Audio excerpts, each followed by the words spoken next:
Hello friends, welcome to my channel. Friends, अगर आपको मेरी वीडियो अच्छी लगी तो please like, comment and share, और अगर आप न्यू आ रहे हो तो सब्सक्राइब भी कर देना। तो चलिए हम आज का पार्ट स्टार्ट करते हैं। हमने देखा था वो लोग पार्टी से निकल चुके थे और उसी की कुछ दूरी पर जाने के बाद उन्हें एक आइसक्रीम साइकिल दिखी थी, जिस पे विंग ने कहा था कि वो आइसक्रीम खाना चाहता है, पर वांगजी मना कर रहा था। पर कुरैन ने कहा कि तुम इसे दिलाओ, और सब लोग अब कार से उतर चुके थे और वहाँ पे वांगजी और शिचान जाते हैं, आइसक्रीम लेते हैं और ला के विंग, मिंगयाओ और अंकल को सबको दे देते हैं। और ये सब लोग मिलके खाने लगते हैं आइसक्रीम। और अभी वहाँ पे पूरा रोड शांत था, बस वो लोग थे और वो आइसक्रीम वाला भी चला गया था क्योंकि रात हो रही थी, तो उसे ऑफकोर्स अपने घर तो जाना ही होगा ना। और ये लोग अभी खड़े थे वहाँ पे, और वहाँ पे सब लोग खा रहे थे अपनी आइसक्रीम, और विंग और मिंगयाओ बातें कर रहे थे, हंस रहे थे। ये देख के अंकल को बहुत अच्छा लग रहा था, उन्हें ये सब देख के बहुत अच्छा लग रहा था कि उनकी उनका पूरा परिवार एक साथ है। उन्होंने कभी भी ऐसे उम्मीद किया ही नहीं था कि उनके सारे के सारे परिवार वाले एक साथ होंगे, पर फाइनली आज सब लोग एक साथ हैं। ये अंकल के लिए बहुत अच्छी बात है। फिर उसके बाद हमें यहाँ से सीन शिफ्ट करके दिखाते हैं अब घर पे सब लोग आने के बाद अपने अपने रूम में चले गए थे सोने के लिए। और इधर जो यान्नी थी वो आती है और वो वांगजी के पास जाती है उसके स्टडी रूम में, और वांगजी के सामने जाके खड़ी हो जाती है। तब वांगजी कहता है, अब आपको क्या चाहिए? तब यानली कहती है, मुझे आपसे कुछ नहीं चाहिए, बस मैं आपको थैंक यू कहना चाहती हूँ कि आपने हमारे ऊपर इतनी दया करी। तब वांगजी कहता है, आपको ये सब कहने की ज़रूरत नहीं है, विंग मेरा परिवार है, मैं विंग से बहुत प्यार करता हूँ, और अगर विंग को इस चीज़ से तकलीफ़ होती तो वो चीज़ मैं कभी नहीं करूँगा, इसलिए मैंने इन सब पे और भी ज़्यादा रिएक्शन नहीं दिया, मैंने बस कुछ पनिशमेंट दिया है, नहीं तो मैं जान भी ले सकता था। तब यानली कहती है, हाँ मैं जानती हूँ कि आप उन लोगों को ख़त्म कर सकते थे, पर आपने ऐसा नहीं किया, आपने ये सब बस विंग की वजह से किया, बस विंग की वजह से, मुझे भी पता है। तब वांगजी कहता, हाँ ये आपके लिए बेहतर है कि आप जानती हैं कि मैंने ये सब विंग के लिए किया है। तब वो कहती है, और ये कह के वो करके वो यानली वहाँ से चली जाती है। और इधर वांगजी अब अपने रूम में आता है, और जब रूम में आता है तब वो देखता है विंग को, विंग सो रहा है। ये देख के वो जाता है और अपने ड्रेस को चेंज करता है, क्योंकि वो आने के बाद तुरंत चला गया था स्टडी रूम में, और विंग को हक करके सो जाता है। और इधर जो विंग था वो अपनी आंखें खोल के वांगजी को देखता है कि वांगजी आके उसे हक करके सो रहा है। फिर विंग वांगजी को और कस के हक करके सो जाता है। अब हमें मॉर्निंग का सीन दिखाते हैं। मॉर्निंग में सब लोग डाइनिंग टेबल पे बैठे हुए थे और सब लोग बातें कर रहे थे, हंसी मजाक चल रहा था, पर वहाँ पे जो वांगजी था वो चुपचाप खाना का मतलब अपना ब्रेकफास्ट कर रहा था, और अंकल, वांगजी, शिचान सब लोग टेंशन में थे। तभी जो मिंगयाओ था वो कहता है, आखिर में आप लोग टेंशन में क्यों हैं? तब वो लोग बताते हैं कि रोज़ गायब है, उन्हें रोज़ के बारे में कुछ भी पता नहीं चल रहा, और उसके फादर ने सीधे सीधे धमकी दी है कि अगर रोज़ नहीं मिली तो बहुत गड़बड़ हो जाएगी लैंड कंपनी के लिए। तब जो मिंगयाओ था वो कहता है, पर हमें रोज़ कहाँ से मिलेगी, वो तो चली गई है ना, हमें तो ये पता है। तब वांगजी कहता है, हाँ हमें पता है वो चली गई, लेकिन वो उस दिन गई नहीं थी, उसकी सीट खाली गई, इसका मतलब वो चाइना में ही है। तब मिंगयाओ कहता है, पता नहीं कहाँ से एक एक मुसीबत आ जाती है, ये लोग तो और हैं, दिमाग ख़राब करके रखे, पहले शिया अब रोज़। तब वांगजी कहता, क्या हुआ? तब मिंगयाओ बोलता, अरे तुमने बताया था शिया खो गई है, वो नहीं मिल रही है, तुम उसे ढूंढ रहे हो, और अब रोज़, मुझे तो समझ में नहीं आ रहा है ये क्या हो रहा है। तब वांगजी कहता है, कोई बात नहीं, सब लोग जल्दी ही मिल जाएंगे, और जब सब के सब मिलेंगे तब मैं बताऊंगा सबको। और ये कह के वो अपने दांत को पीस रहा था। उसे गुस्सा आ रही थी कि आखिर में ये लोग क्यों नहीं मिल रहे हैं, उसे सच में बहुत गुस्सा आ रही है। और इधर विंग आराम से अपना बिना टेंशन लिए अपना ब्रेकफास्ट कर रहा था, उसे तो किसी बात की जैसे टेंशन थी ही नहीं, वो एकदम मस्ती में था और अपना ब्रेकफास्ट करता है और फिर वहाँ से जाने लगता है, और यानली और जियानचन को बाय करता है और वांगजी से कहता है, हस्बैंड चलो मुझे कॉलेज जाना है। तब जो जियानचन था वो कहता है, विंग तुम मेरे साथ चल सकते हो, आखिर में मैं भी वहीं जा रहा हूँ ना। तब विंग कहता है, नहीं मैं तो अपने हस्बैंड के साथ जाऊँगा, क्योंकि मुझे रोज़ मेरा हस्बैंड ही लेके जाता है। और ये कह के वो वांगजी को स्माइल करते हुए देखता है। तब विंग की स्माइल देख के वांगजी कहता है, हाँ ज़रूर मैं ही लेके चलूँगा। और ये कह के वो उठता है, पर वो यानली से कह देता है कि अब आपको अपनी जॉब पे जाने की ज़रूरत नहीं है, आप लैंड कंपनी में आके ज्वाइन कर सकते हो, आपको हम वहाँ पे जॉब देंगे। और ये कह के वांगजी चला जाता है। और यानली इस चीज़ पे बहुत ज़्यादा शुक्रगुजार थी, क्योंकि उसे जहाँ पे जॉब वो करती थी वो जगह थोड़ी अजीब थी, क्योंकि उसे वहाँ पे परेशान किया जाता था, उसे सब लोग परेशान करते थे, क्योंकि पहले वो एक रिच फैमिली से बिलोंग करती थी, तो रिच फैमिली के ऑफकोर्स फ़ोटोज़ और सब कुछ पड़े रहते हैं सोशल मीडिया पर, तो उसके बारे में सब लोग जानते थे। और सब लोग ये भी जानते थे कि इनकी बैंकक्रप्ट हो चुकी है कंपनी, और इनके मॉम डैड का कोई अता पता है ही नहीं, तो इसलिए उसे सब लोग बुली भी करते थे। पर अब जब वो वांगजी की कंपनी में शायद जाए तो उसे कोई ना बुली करे, यानी बस यही सोच रही थी। और वो वांगजी की तरफ देखती है, और फिर वो मन में ही वांग जी को थैंक यू बोलती है, क्योंकि वांग जी उसका थैंक यू तो पता नहीं एक्सेप्ट करेगा कि नहीं, और वांग जी उससे ज़्यादा बातें करता भी है। बस काम की बातें हो गई, वांग जी वहाँ से चलता बनता है। जब भी यानली उससे कुछ भी बात करती है तो इसीलिए वो अपने मन में ही थैंक यू बोलती है, और फिर वो भी अपना ब्रेकफास्ट ख़त्म करती है और वो भी लैंड कंपनी के लिए अपने सारे फाइल्स डॉक्यूमेंट्स सब कुछ लेके निकल जाती है, क्योंकि पहले उसे अपने डॉक्यूमेंट्स ले जाके दिखाने होंगे, वो कौन सा काम कर सकती है ये उसे पता चलेगा, फिर वो काम करेगी ना। तो यानली भी निकल चुकी थी, और इधर विंग जो था वो रास्ते भर बहुत बातें कर रहा था, हस्बैंड ये हस्बैंड वो। तब वांग जी बस विंग को ही देखे जाता और कहता, विंग तुम कितनी बातें करते हो। तब विंग कहता, हस्बैंड तो मैं बातें ना करूँ, मैं बहुत बातें करता हूँ, मैं बहुत बातें करूँगा, अब बस मैं आपसे ही तो बातें करता हूँ। और ये कह के वो वांग जी का जो गला था उसे पकड़ लेता है, और वांग जी कहता, अरे अरे विंग मैं लड़ जाऊँगा, रुको रुको विंग। पर विंग उसे छोड़ ही नहीं देता। ये देख के वांग जी ब्रेक मारता और कहता, विंग ये क्या है। तब जो विंग था वो कहता, क्यों आप डर गए क्या। तब वांग जी कहता, नहीं मैं डरा नहीं हूँ, मैं तुम्हारे लिए डर रहा हूँ, तुम ऐसे अचानक से पकड़ लोगे अगर, तो हमारा एक्सीडेंट हो गया तो मैं क्या करूँगा। तब वांग जी कहता, कुछ नहीं हम दोनों साथ ही में रहेंगे। तब जो वांग जी था वो कहता, विंग हम साथ में नहीं रहेंगे, हम साथ में मर जाएंगे और हम इस दुनिया को साथ में अलविदा कर देंगे। तब विंग कहता, हाँ जो भी हो पर रहेगा ना ऐसे ही। तब जो वांग जी था वो हंसने लगता है कि क्या हम दोनों साथ में रहेंगे, विंग मरने के बाद हम पता नहीं मिल पाएंगे कि नहीं। तब विंग कहता है, अरे हस्बैंड हम दोनों साथ ही में रहेंगे, आप टेंशन मत लो, मैं मरने के बाद भी आपका हाथ पकड़े रहूँगा, आपका हाथ कभी नहीं छोड़ूंगा।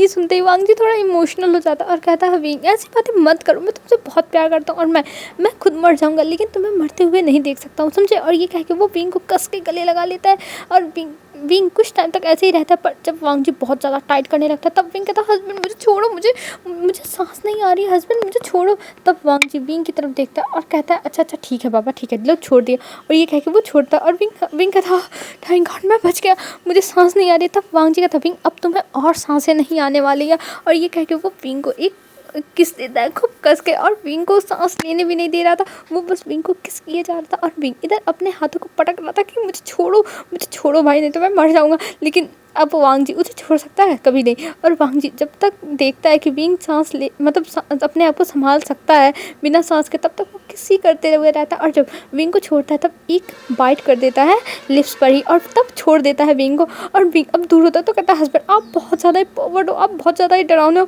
आपने मेरे साथ ऐसा क्यों किया हस्बैंड। तब वांग जी कहता, अच्छा अब तुम्हें बुरा लग रहा है विंग, ऐसा मत बोलो, मैं तुमसे बहुत प्यार करता हूँ विंग। तब विंग कहता, हाँ मैं भी तो प्यार करता हूँ, लेकिन आप मेरे साथ ये क्या कर रहे थे मेरे साथ। तो वांग जी कहता है, विंग मैं जो भी कर रहा था पर मैं क्या करूं, मैं देखो अपने ऊपर कंट्रोल नहीं कर पाया, इसलिए मैंने ऐसे कर दिया, मुझे माफ़ कर दो wing, please wing, my sweet wing. तब विंग कहता, हाँ अब मक्खन मारो, मुझे मक्खन मार के ऐसे ही करो। तब विंग की बातें सुन के वांग जी हंसने लगता और कहता है, मैं तुम्हें मक्खन मार रहा हूँ। तब विंग कहता, हाँ आप मुझे पहले नाराज़ करते हो फिर आप ऐसे ही करते हो। तब वांग जी कहता, अच्छा अच्छा ठीक है बाबा, सॉरी अब से मैं ऐसा नहीं करूँगा। तब विंग अपने जो लिप्स थे उन्हें मिरर में देखने लगता है, जो कार में मिरर लगी रहती है सामने, उसमें देखने लगता है और कहता, आपने ये क्या कर दिया, अपने कॉलेज कैसे जाऊँगा, सब लोग क्या कहेंगे। तब वांग जी कहता है, अगर कोई कुछ कहेगा तो कह देना कि मेरे बनी ने काट लिया। तब जो विंग था वो कहता, हाँ आप बनी हो कि मैं बनी हूँ, आप मुझे बनी कहते हो ना कि आप बनी हो, समझे हस्बैंड। तब वांग जी कहता है, अच्छा अच्छा ठीक है। तब वांग जी को पकड़ता है और उसे अपनी तरफ खींचता और उसके लिप्स पे भी बाइट कर देता। और वांग जी कहता, आह विंग ये तुमने क्या किया, तुमने तो पूरा खून निकाल दिया। तब विंग कहता, हाँ अब आपसे कोई पूछेगा ये क्या हुआ तब आप कहना कि आपके बनी ने काटा है। और ये कह के विंग हंसता है। तब वांग जी उसकी ये हरकत देख के उसे भी हंसी आ जाती है कि सच में विंग तो एकदम बच्चों की तरह ही बिहेव करता है, मतलब उसने इस बात पे उसे काट ही लिया। चलो कोई नहीं, उसे तो अच्छा ही लग रहा है वांग जी को। और ये कह के वो तो मन में मतलब सोच के फिर वो कार को ड्राइव करने लगता है। और इधर अब विंग बाहर देख रहा था ना कि वांग जी को देख रहा था। वांग जी कहता, विंग तुम मुझे देखो, तुम बाहर क्यों देख रहे हो। तब विंग कहता है, हस्बैंड मैं बाहर ही देखूंगा, मैं आपको नहीं देखने वाला हूँ। तब वांग जी कहता, विंग तुम अगर मुझे नहीं देखोगे तो मुझे अच्छा नहीं लगेगा, विंग मुझे देखो, मेरे थोड़े को देखो, अरे I mean मेरी फेस को देखो विंग, मेरे फेस को देखो। तब विंग कहता है, ठीक है मैं आप ही के फेस को देखूंगा। और ये कह के वो वांग जी को देखने लगता है और वांग जी अपनी कार को ड्राइव कर रहा था और इधर विंग बस वांग जी को एक टक देखे जा रहा था। तब वांग जी कहता, विंग अपने मतलब विंग की तरफ देख के यार वांग जी कहता है, विंग अपने पलकों को भी थोड़ा झपका लो। तब विंग कहता है, नहीं मैं तो आपको एक टक ही देखता रहूँगा, आप अब कुछ भी कहो मैं ऐसे ही देखूंगा। और ये कह के वो बस वांग जी को देखे जा रहा था। और इधर जो वांग जी था वो अब कार को ड्राइव करते हुए फाइनली पहुंच जाता है विंग के कॉलेज के सामने। और इधर वांग जी की धड़कनें बहुत ज़्यादा बढ़ी हुई थी, क्योंकि जो विंग था वो एकटक वांग जी को देखे जा रहा था और वांग जी को बहुत ज़्यादा ही घबराहट अजीब तरह महसूस हो रहा था। तब जो विंग था वो कहता ठीक है हस्बैंड मैं जा रहा हूँ, और ये कह के वो जाने लगता है कार के डोर को खोलते हुए। पर वांग जी अपनी तरफ खींचता है और वो फिर से विंग की लिप्स पर क्विक किस करता है और फिर कहता है हाँ ठीक है अब जाओ। और इधर विंग अब उतर जाता है और वो बस वांग जी को देख रहा था। अब आज भी विंग को इतनी बार वांग जी किस कर चुका है, पर जब भी वांग जी उसे किस करता है विंग शॉक हो जाता है या फिर उसे कुछ अलग सा फील होता है। हर बार ये नहीं रहता है कि हाँ हर बार वांग जी का किस एक तरह रहता है, एक तरह होता तो कहीं ना कहीं विंग बोर भी हो जाता है, लेकिन हर बार वांग जी के किस में कुछ कुछ अलग होता है, जिसकी वजह से विंग बस वांग जी को किस ही करता रहना चाहता है। यही विंग सोच आता। तब वांग जी कहता क्या हुआ विंग तुम क्या सोचा, जाओ अपने क्लास में, वैसे भी कॉलेज के अंदर चले जाओ फिर मैं जाऊंगा। और ये कह के वो अभी वहीं पर खड़ा था। तब विंग कहता हाँ हाँ ठीक है जा रहा हूँ। और ये कह के वो अंदर चला जाता है। और इधर वांग जी अब विंग को बस ऐसे ही देख रहा था चुपचाप, उसे विंग को ऐसे जाता हुआ देख के हंस रहा था और कह रहा था विंग सच में तुम मेरी लाइफ में आए हो। मैं हर बार गॉड को थैंक्स बोलता हूँ कि तुम मेरे लाइफ में आए, अगर तुम मेरी लाइफ में नहीं आए होते तो मेरा क्या हुआ होता वो तो कोई नहीं जानता है। और ये कह के वो फिर अपनी कार को ऑन करता है, फिर वहाँ से चला जाता है। अब हमें दिखाते हैं इधर विंग को, विंग आगे बैठा हुआ था अपने क्लास में। तभी वहाँ पे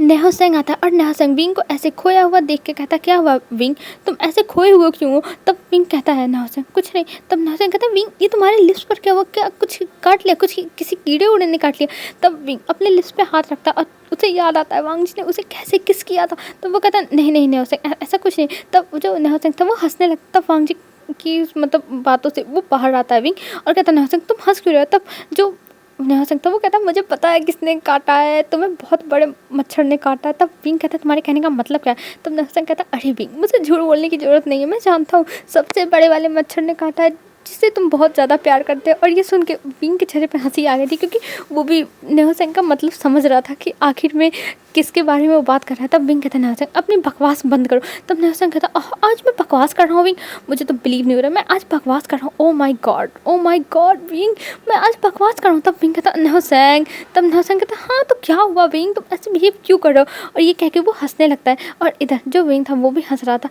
अब हमें यहाँ से दिखाते हैं वांग जी को। वांग जी सीधे जाता है रोज़ के फादर के घर और वो कहता है सच में हमें नहीं पता कि आपकी बेटी कहाँ है। तब रोज़ के फादर कहते हैं देखो वांग जी मैं तुम्हें अपने बच्चे की तरह समझता हूँ, रोज़ तुमसे प्यार करती थी तो मैं भी तुम्हें पसंद करता था, पर अब मेरी बच्ची मिल नहीं रही है और तुम्हारी शादी हो गई तो मुझे अब तुमसे कोई फ़र्क नहीं पड़ता और मुझे मेरी बच्ची चाहिए तो चाहिए। और मैं नहीं जानता और मैं तुम लोगों के जिम्मेदारी पे तुम लोग के ऊपर भरोसा करके अपनी बच्ची को चाइना मैंने भेजा था, लेकिन अभी तक उसका कोई पता नहीं है। तुम्हें पता है मैं उसके लिए कितना परेशान हूँ। अरे मैं एक बाप हूँ, मुझसे पूछो मैं अपने बच्चे के लिए कितना तकलीफ़ में हूँ। जिस दिन तुम्हारा बच्चा होगा ना उस दिन तुम्हें पता चलेगा जब तुम्हारा बच्चा ऐसे खोएगा।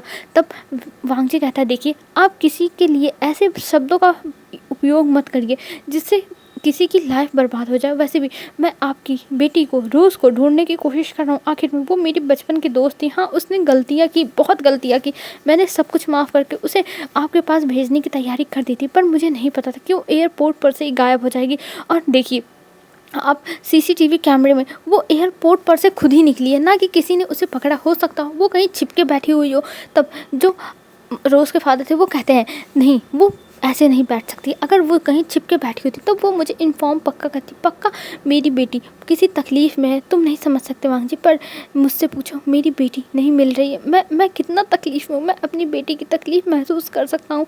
पक्का मेरी बेटी किसी तकलीफ़ में, और अगर वो अच्छे से रहती ना तो वो मेरे पास कॉल करती, मुझे बताती कि वो कैसी है, किस हालत में। पर उसने एक बार भी कॉल नहीं किया और उसका मोबाइल स्विच ऑफ है वांग जी।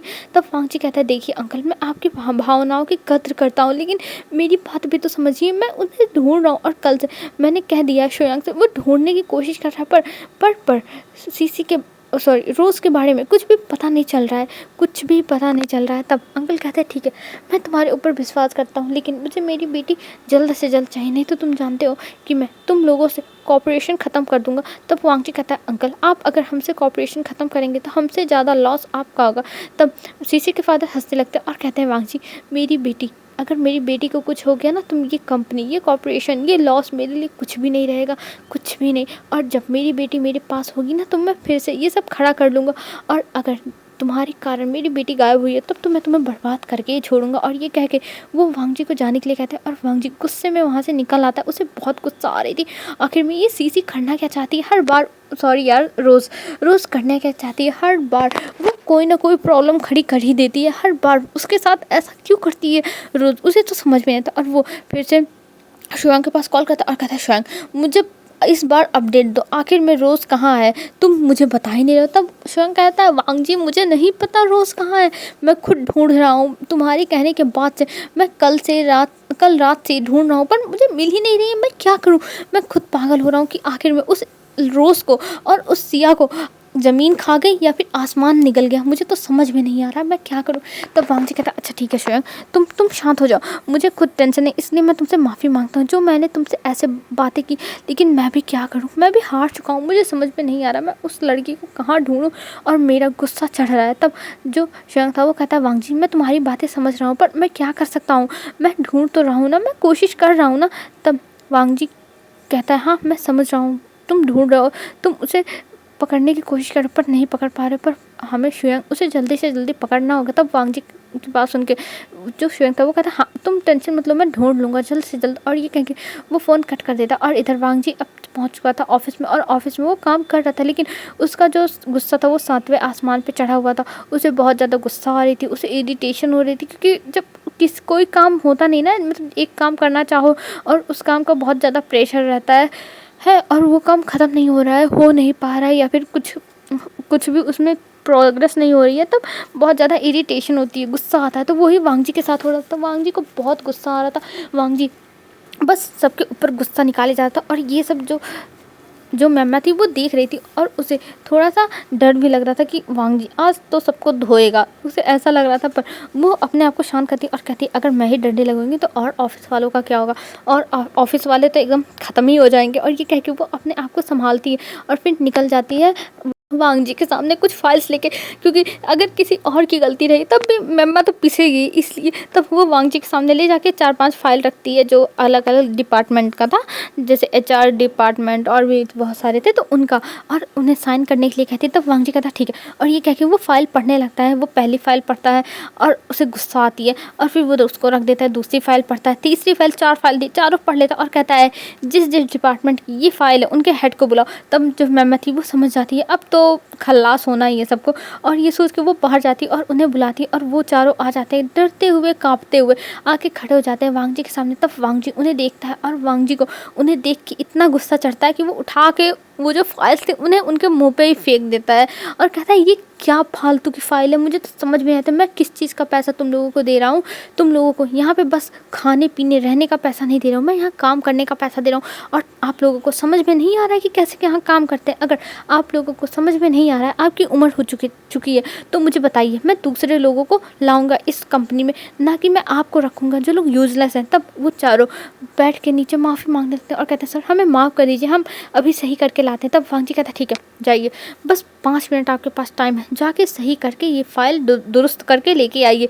और ये कह के उन्हें बाहर भेज देता है। और इधर जो मेम्मा थी वो उन सबको जाने के लिए कहती है, वो सब चले जाते हैं। और इधर वांग जी अब मेम्मा की तरफ मुड़ता और मेम्मा को देखता और कहता है मेम्मा मैंने कितनी बार कहा है कि अच्छा फाइल लाया करो जिसमें कोई गलतियाँ ना हो, मैंने तुमसे कहा है चेक कर लिया करो, पर तुम खुद चेक करती नहीं। तब मेम्मा कहती है बॉस मैं नहीं देख पाई, आपने अचानक से मांगा तो मैंने सोचा मैं आपको लाके दे दूँ। तब जो वांग जी था वो कहता है मेम्मा मैंने मांगा, अगर तुम मुझे आधे घंटे बाद भी देती ना तब भी कोई बात नहीं थी, पर वो फाइल सही होती दुरुस्त होती तब ठीक था, पर ये सारी गलत फाइल और टाइम पे पहुंच जाए तो इसका फ़ायदा ही क्या, जब फिर से काम करना पड़े, जहाँ आधा घंटा लगने वाला हो वहाँ पे 2 घंटे और एक्स्ट्रा लगे, समझी। तब जो मेम्मा थी वो माफ़ी मांगती है और कहती है सर मैं ये फाइल इस बार खुद चेक करूँगी, आप टेंशन मत लीजिए। और ये कह के वो तुरंत बाहर भाग जाती है उन लोगों को समझाने के लिए कि इस बार गलती हुई तो नौकरी से हाथ धुलना पड़ेगा। और इधर वांग जी अब अपने आप को शांत करता और कहता है बस एक बार रोज़ मिल जाए, फिर मैं क्या करूँ ये कह के वो और भी ज़्यादा गुस्सा करने लगता है, और जो उसके टेबल पे कुछ फाइल्स रखी थी उन्हें ऐसे धक्का मार के गिरा देता है। तभी वहाँ पे शिचान की एंट्री होती है और शिचान आते तब कहते हैं वांगजी इतना गुस्सा करना सही नहीं, आखिर में तुम इतना गुस्सा क्यों कर रहे हो? तब वांगजी कहता है गग्गा मैं क्या करूँ, मुझे मुझे गुस्सा आ रही है, मैं क्या करूँ गग्गा।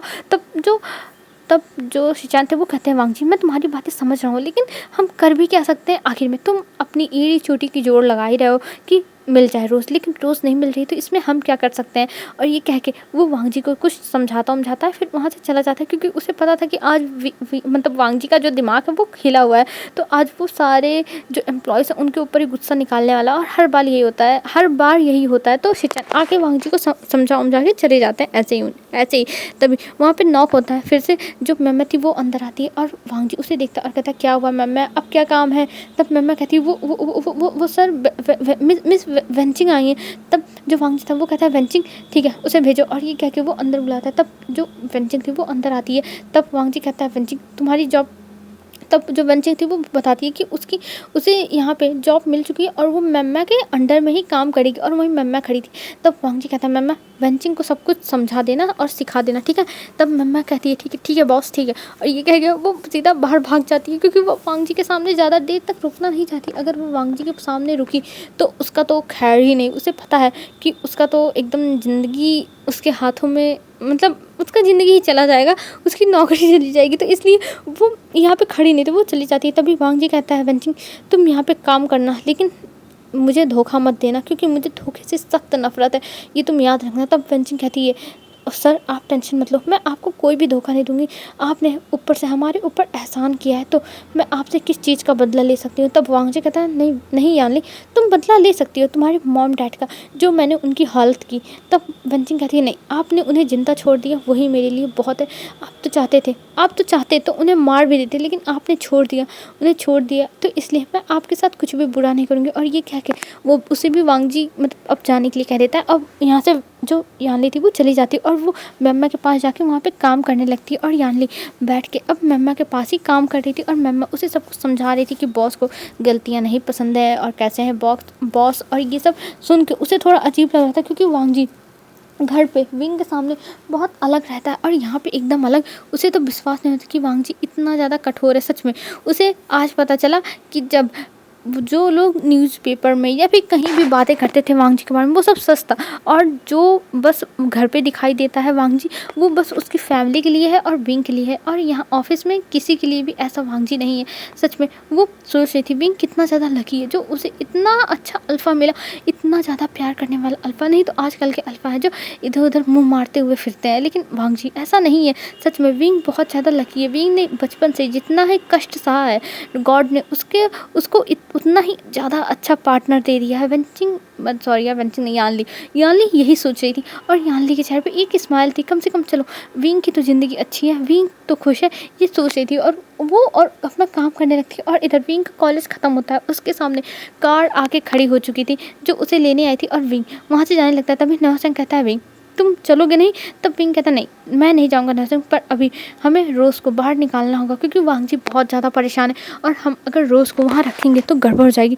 तब जो नौसंग था वो कहता ठीक है मैं कुछ इंतज़ाम करता हूँ, और ये कह के नौसंग वहाँ से चला जाता, और इधर विंग बैठ के जाने लगता है घर पर। वो फिर कार को मोड़ने के लिए कहता है कि उसे घर नहीं जाना, उसे ऑफिस जाना है। तब ड्राइवर कहता है ठीक है, और वो ऑफिस के लिए निकल चुका था, और इधर विंग अभी चुपचाप बैठ के सोच रहा था कि उसे आखिर में अब आगे क्या करना होगा। आखिर में रोज़ और जो सिया है उसे निकालने के लिए कुछ ना कुछ तो पैदारा आजमाना होगा। ऐसे तो ला के सामने रख नहीं सकता है, अगर वो ऐसे ही सामने रख देगा तो सबको पता चल जाएगा कि ये सारी करामात विंग की थी। तो विंग ऐसा नहीं चाहता है कि सबको पता चले कि ये सारी की सारी करामात उसकी है, इसलिए वो सोच रहा था कि उसे क्या करना चाहिए, उसे कुछ ना कुछ तो पैतरा आजमाना ही होगा। विंग बस यही सब सोचे जा रहा था, और इतनी ही देर में वो ऑफिस के सामने पहुंच जाता है, और वहाँ जब पहुँचता है तब वो वहाँ से अब ऑफिस में जाने लगता है। तभी वहाँ पर एक लड़की आती है और वो विंग को देखती है और वो कहती है तुम इस लिफ्ट से क्यों जा रहे हो? तब विंग कहता क्यों आपसे मतलब?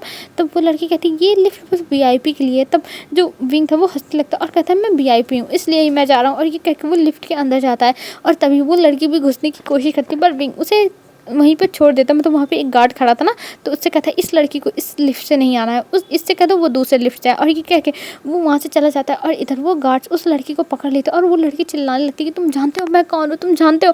पर वो लोग उसे नहीं जानते थे क्योंकि विंग को पूरा ऑफिस जान चुका है। तब विंग ऊपर आता है और ऊपर आने के बाद वो सीधा जाने लगता है वांग जी के केबिन में। तभी वो देखता है कि वहाँ पे यानली और मेम्मा सब लोग काम करेंगे। देख के वो उनके पास खुश हो जाता है और कहता है मेम्मा शीजे मैं आ गया। तब जो मेम्मा थी वो देखती है और कहती है विंग तुम यहाँ पे, अरे विंग तुम तो आज आने वाले नहीं थे। तब विंग कहता है हाँ मैं आने वाला नहीं था, पर मैंने सोचा मैं चलता हूँ, वैसे भी आपके ऊपर राहु केतु शनि सबका प्रकोप चल रहा है। तब जो मेम्मा थी वो हंसने लगती है और कहती हाँ विंग तुम सही कह रहे हो, जब से वांग जी से इतना ज़्यादा गुस्सा है ना तब से मैं यही सोचती हूँ कि कब मेरे ऊपर ये गुस्सा फट पड़ेगा। तब विंग कहता अरे आप टेंशन मत लो, मैं हूँ ना, मैं सब कुछ संभाल लूँगा। और ये कह के वो अंदर चला जाता और ये देख के वो हंसने लगती है। तभी जो यानली थी वो भी हंसती है और कहती है सच में विंग आज भी बच्ची की तरह एकदम बिहेव करता है। चलो अच्छा ये है कि विंग की लाइफ अच्छी कट रही है, वांग जी उसे बहुत प्यार करता है। यानली यही सोचती है और फिर इधर विंग को दिखाते हैं, विंग जाता है अंदर। तभी वांग जी कहता है मैंने कितनी बार कहा है कि अंदर आने से पहले आप लोग नॉक करिए, कौन है। और ये कह के वो देखता है, तभी वो विंग को देखता है और वो अपने जगह से खड़ा हो जाता है और कहता है विंग तुम यहाँ पे। तब विंग कहता है हस्बैंड अब मुझे भी नॉक करके आना पड़ेगा। तब वांग जी कहता नहीं विंग मैं तुम्हारे लिए नहीं कह रहा था, एक्चुअली मैं बहुत ज़्यादा टेंशन में हूँ ना, एक तो रोज़ नहीं मिल रही है, ऊपर से इतना ऑफिस का काम है, मैं बहुत टेंशन में हूँ, तो इसलिए सॉरी विंग मुझे माफ़ कर दो। और ये कह के वो विंग को गले लगा लेता है। तब विंग कहता हस्बैंड मैं तो आपके साथ यहाँ पे लंच करने के लिए आया था। तब वांग जी कहता है अच्छा मेरे साथ लंच करना है, पर विंग मुझे तो अभी बहुत सारा काम करना है तो हम लंच नहीं कर पाएंगे। तब विंग कहता है कोई बात नहीं मैं आपका इंतज़ार करूँगा। तब वांग जी कहता है विंग ऐसे नहीं करते, तुम्हें ऐसे मेरा इंतज़ार नहीं करना चाहिए, जाओ तुम खा लो मैं बाद में खा लूँगा। तब विंग कहता नहीं हम दोनों साथ ही में खाएंगे। तब जो वांग जी था वो कहता अच्छा ठीक है तुम कॉल करके मम्मा से कह दो वो हमारा लंच यहीं पे लाके दे देगी। तब विंग कहता ठीक है और वो मम्मा को कॉल करके बता देता और मम्मा तुरंत ऑर्डर कर देती है। और इधर वांग जी और विंग अभी बैठे हुए थे, तो वांग जी अपना काम कर रहा था फाइल में सोफे पे बैठ के और विंग वहीं पे बैठ के बस वांग जी को देखे जा रहा था। तभी जो वांग जी था वो विंग को देखता और कहता विंग तुम मुझे ऐसे क्यों देख रहे हो। तो विंग कहता है मैं अपने हस्बैंड को भी नहीं देख सकता, आप कितने ज़्यादा बुरे हो, बताओ मैं अपने हस्बैंड को नहीं देख सकता, ये कहाँ का लॉ है। तब वांग जी कहता है विंग मैं तुम्हें देखने से मना नहीं कर रहा हूँ, पर तुम ऐसे देख रहे हो ना मुझे नर्वसनेस हो रही है। तब विंग कहता है आप नर्वस क्यों हो रहे हो, आपको नर्वस होने की क्या जरूरत है, मैं तो आपका ओमेगा हूँ ना, ये तो है नहीं मैं कोई और इंसान हूँ। और ये कह के वो विंग से वांग जी से बातें करने लगता है। तभी जो वांग जी था वो कहता अच्छा ऐसी बात है, और वो फटाक से अपना फाइल बंद करता और उसे टेबल पे रख देता और वो विंग के ऊपर आ जाता और कहता ओह तो तुम मेरे हस्बैंड हो, तो इसका मतलब सब कुछ करने का मेरे पास ग्रीन कार्ड है। और ये कह के वो विंग को देखने लगता और विंग कहता हस्बैंड मेरे ऊपर से हट जाओ नहीं तो बुरा होगा। तब वांग जी कहता अब तो विंग तीर कमान से निकल चुकी, अब जो बुरा होगा वो देखा जाएगा। और ये कह के वो विंग के ऊपर एकदम आ जाता है और वो विंग के शर्ट में धीरे धीरे अपने हाथों को डालता है। तब जो विंग था वो कहता है हस्बैंड प्लीज़ ऐसा मत करो, हस्बैंड ऐसा मत करो। तब वांग जी कहता है विंग अब हम कुछ नहीं कर सकते इसमें, अब जो होना है वो हो के रहेगा। और ये कह के वो अभी विंग को टीस कर रहा था और विंग के लिप्स पे किस कर रहा था, तभी अचानक से उसके केबिन की डोर खुलती है। और जब डोर खुलता है तब वहाँ मतलब दोनों एकदम शांति से बैठ जाते हैं और सामने देखते हैं, तब सामने एक ओमेगा खड़ी थी। ये देख के विंग उसे देखने लगता है कि आखिर में अब ये कौन है। तभी वांग जी देखता और कहता है तुम यहाँ पे क्या खड़ी हो। तब वो लड़की कहती है वांग जी तुम मुझे भूल गए, अरे मैं सिया की फ्रेंड हूँ और वैसे भी मैं तुमसे भी मिलने आई हूँ, बताओ तुम कैसे हो। और ये कह के वो अंदर आती है। तभी वो विंग को देखती है और वो विंग को देख के कहती है ये लड़का यहाँ पे क्या कर रहा है। तब जो वांग जी था वो कहता है तुम्हारे कहने का मतलब क्या है। तब जो लड़की थी वो कहती है वांग जी तुम जानते हो ये लड़का बहुत ज़्यादा बदतमीज़ है, तुम इसके साथ यहाँ पे क्या कर रहे हो। तभी जो वांग जी था वो कहता है तुम चुप करो, तुम ये क्या कर रही हो। तब जो लड़की थी वो कहती है मैं क्या कर रही हूँ, तुम नहीं जानते वांग जी ये बहुत ज़्यादा बदतमीज़ लड़का है। तब जो वांग जी था वो कहता है हनी तुम चुप करो, तुम ऐसे कैसे बातें कर सकती हो। तब जो लड़की थी वो विंग के सामने आती है और कहती है तुम लगता है वांग जी के ज़रूर बेड को वार्म कर रहे होगे और तुम तभी यहाँ तक पहुँचे हो। तभी जो विंग था वो एक थप्पड़ खींच के मारता है, उसे तो समझ में नहीं आता हर कोई आके उससे क्यों भिड़ता रहता है। और इधर जो हनी थी वो कहती है वांग जी ये टाइम से मैं शिया के पास कॉल कर रही हूँ पर शिया मेरा फ़ोन पिक नहीं कर रही, इसलिए मुझे उसकी टेंशन हो रही, इसलिए मैं तुम्हारे पास आई थी। तब वांग जी कहता है देखो मैं शिया को ढूंढने की कोशिश कर रहा हूँ पर मुझे शिया के बारे में कुछ भी पता नहीं चल रहा, और जैसे मुझे पता चलेगा मैं तुम्हें बता दूंगा। और तुम्हें मेरे ऑफिस में आने के लिए किसने कहा, तुम यहाँ से बाहर जाओ। तब जो हनी थी वो कहती नहीं मैं नहीं जाऊँगी वांग जी, और ये लड़का ये तुम्हारा ओमेगा है। तब जो वांग जी था वो कहता हाँ मेरी शायद इसी से हुई है। तब जो हनी थी वो कहती है सच में शिया ने सही कहा था कि ये एक नंबर का, ये बस कह के वो चुप हो जाती, क्योंकि जो वांग जी था वो इतनी भयंकर तरीके से इतना घूर रहा था कि उसकी बॉडी शिवर कर जाती, पर वो कुछ नहीं बोलती और वहाँ से चली जाती है। तभी जो विंग था वो कहता है ये लोग कौन है, ये लोग कहाँ से आते हैं। हर कोई आके उसके हस्बैंड के ऊपर ही लाइन मारता है, हर किसी से विंग को निपटना पड़ता है। विंग अपने मन में यही सोचा था। और हमें इधर दिखाते हैं अचानक से वांग जी के पास कॉल आता है कि एक हॉस्पिटल में रोज़ मिल चुकी है और शिया भी वहीं पे है। ये सुन के वांग जी का एकदम मतलब जैसे शॉक हो जाता और वो तुरंत विंग से कहता है विंग मुझे जाना होगा। तब विंग कहता है हस्बैंड तुम कहाँ जा रहे हो। तब वांग जी कहता है विंग मुझे रोज़ और सिया के बारे में पता चला और मैं उन्हीं से मिलने के लिए जा रहा हूँ। और ये कह के वो वहाँ से निकल जाता है विंग को वहीं छोड़ के। और विंग सोचता है ओह तो अच्छा नेहा सिंह ने अपना काम कर ही दिया। और ये कह के वो वहीं पे बैठ जाता है और जो पानी था उसे पीने लगता है और पीते हुए कहता है चलो आगे का ड्रामा देखना ही पड़ेगा। और ये कह के वो भी अब पीछे पीछे वांग जी के जाने लगता है और कहता है हस्बैंड रुको मैं भी चलता हूँ, हस्बैंड रुको। और ये कहते हुए वो वांग जी को रोक रहा था। तो हेलो फ्रेंड्स आज के लिए बस इतना ही। अब हम कल देखते हैं कल क्या होता है, ठीक है। और ये स्टोरी अब आई थिंक जल्दी ही ख़त्म हो जाए, शायद से ख़त्म हो जाए। तो आज के लिए बस इतना ही फ्रेंड्स, बाय बाय फ्रेंड्स। कल मिलते हैं एक न्यू वीडियो में। आप लोग अच्छे से रहना, अपना ध्यान रखना और हाँ यार कमेंट किया करो, ठीक है, कमेंट कर देना, ठीक है, प्लीज़ प्लीज़, ठीक है, बाय बाय।